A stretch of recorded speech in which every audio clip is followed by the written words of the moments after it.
player, coach, made at least one 3-point shot. If you could just share with us yung mga nabanggit or nasabi mo sa kanila, pinag-nilay-nilayan nila the past 10 days, lalo na number 1 kayo sa offense, pero ang baba ng percentage sa shot. Best,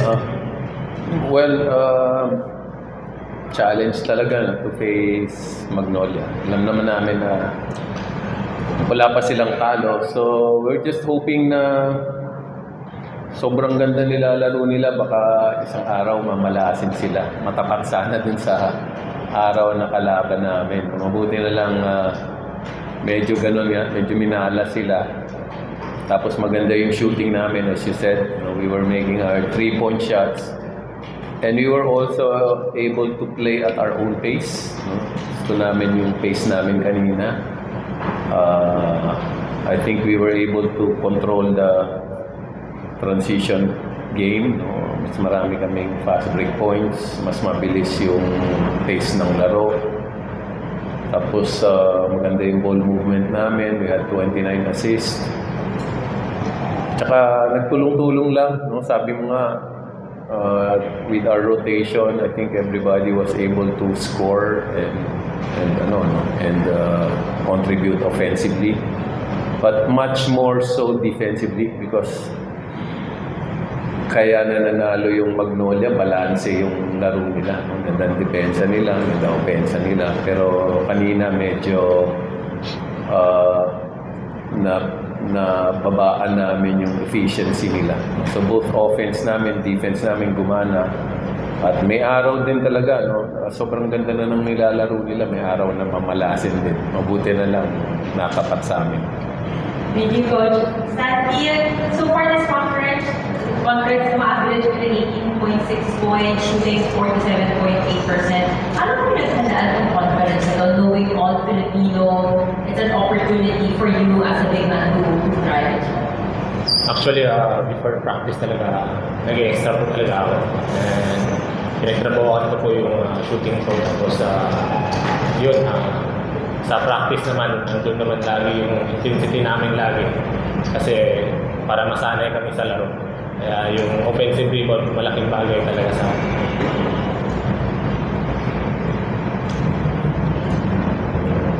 And are you any questions from the public?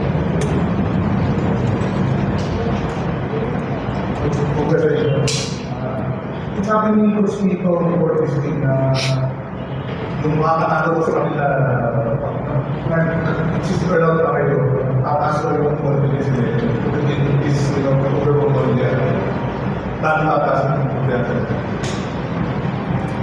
Natural yun, normal naman yun. Basta nanalo ka kahit sa anong klaseng panalo, tataas yung kumpiyansa mo. Lalo na kung tatalunin mo yung leading team. So, it's also something na nahabol pa namin yung 6 wins eh.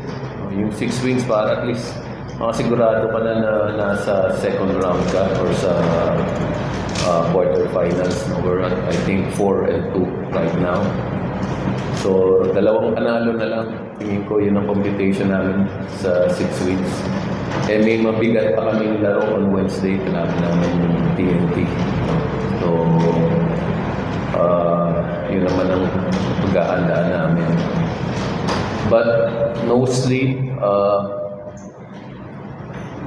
medyo nakumpleto namin yung lineup namin. Yung mga bigs namin, nandyan. Maganda nilaro ni Keith, maganda nilaro ni Gabe kahit na si Gabe was not really able to practice for the most part the last week kasi medyo may pulled hamstring siya pero sabi niya kaya niya ilaro today. So ginamit na rin namin. Si Kaylan hindi na nakabalik. Medyo na-tweak yung ankle niya. No? So, yun ang importante. We're just hoping that we can stay healthy. Pag healthy kami, medyo maganda laban. Santi, Coach, medyo na nabubuo na kayo pero may part na wala si Bo, wala si Dato, so minsan ikaw yung si Simo kaya lalo na kompleto na kayo sa mga yung lalaro mo, parang malaki sa iyo sa team.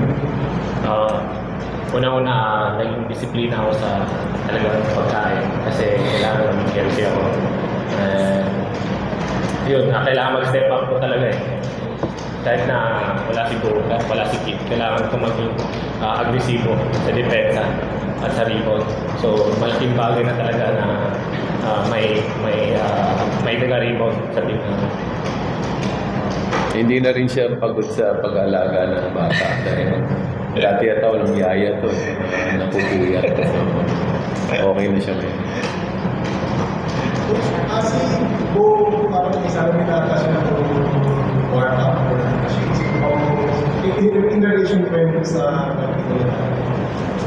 Ganun talaga eh. Pagka tumatanda ka, lumalabo yung mata mo talaga. So, migrado na yata yung ano niya. Pero, protection lang yun. Protection lang ni Bo. Pang reading glass yata yun. Once first PNP, they're on the road to winning Wednesday. Kaso nga lang, si Raymond, 4-16, so it just a little maximum. Well, it's a big break for us. Na alam naman natin, wala na nga si Jason. No? Tapos, ang ganda pa lang nilaro ni Ray sa championship. Tapos, yun na may injury. Pero, sa lahat ng team, nangyayari yan. So, you just have to be ready. No? Kung matapat sa'yo, you get a break. Pero kung matapat naman sa'yo yung injury, ikaw ang nagkaroon ng injury, kasama din talaga sa ano yun, sa laro yun. No? So, it evens out. No? In the long term, it really just evens out. We end our post-game